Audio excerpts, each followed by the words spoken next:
আসসালামু আলাইকুম।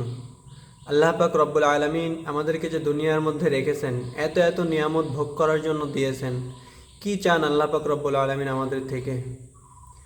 তো আমরা যদি ঠান্ডা মাথায় চিন্তা করি যে আমরা দুনিয়ার মধ্যে আর নাই, মৃত্যুবরণ করেছি।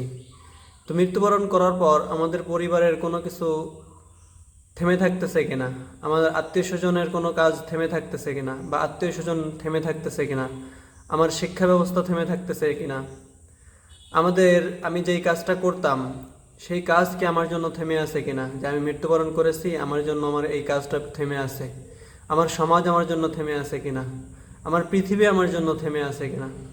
কোনো কিচ্ছু থেমে থাকবে না। আমি আপনি থাকি আর না থাকি, এ পৃথিবীর কোনো কিছু যায় আসে না। তো পৃথিবীর যদি কোনো কিছু যায় না আসে, তাহলে পৃথিবীর স্রষ্টার কি যায় আসে বলেন? আল্লাহ পাক রব্বুল আলামিন আমাদেরকে যে পাঠিয়েছেন, আমাদেরকে যে পৃথিবীর মধ্যে রেখেছেন, আমি থাকলেই কি আর না থাকলেই কি, আল্লাহ পাক রব্বুল আলমিনের কি যায় আসে?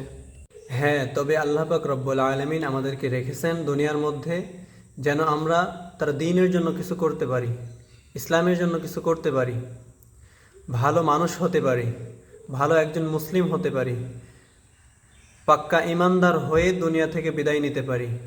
এটাই আল্লাহ পাক রব্বুল আলমিন আমাদের থেকে চান। এই যে দিন দেখতেছেন, এই দিন আমি আপনি ছাড়াও বিজয় হবে ইনশাআল্লাহ।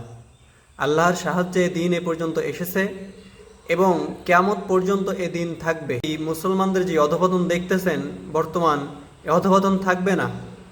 আল্লাহ পাক রব্বুল আলামিন এ দিনের বিজয় অবশ্যই দান করবেন। আমি আপনি থাকি আর না থাকি, এ দিনের বিজয় তো হবেই হবে। এখন বিষয় হলো, আমি আপনি যদি দিনের জন্য কিছু করতে পারি, কিছু করি, এটা আমাদের পরকালের নাজাতের ওসিলা হতে পারে। এজন্য আল্লাহ পাক রব্বুল আলামিন চান যে আমরা দিনের জন্য কিছু করি, নিজের আমলের খাতা ভারী করি।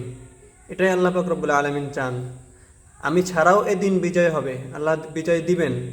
কিন্তু আমি যদি এর ভিতরে অন্তর্ভুক্ত থাকি, তাহলে আমার আমল নামায় নেকের খাতা ভারী হবে। এজন্য দুনিয়ার মধ্যে যে কয়টা দিন আছি, আমলের খাতা ভারী করি এবং দিনের জন্য কিছু করি, দিনের জন্য কিছু করে দুনিয়া থেকে ত্যাগ করি। আল্লাহ পাক রব্বুল আলামিন আমাদেরকে তৌফিক দান করুন।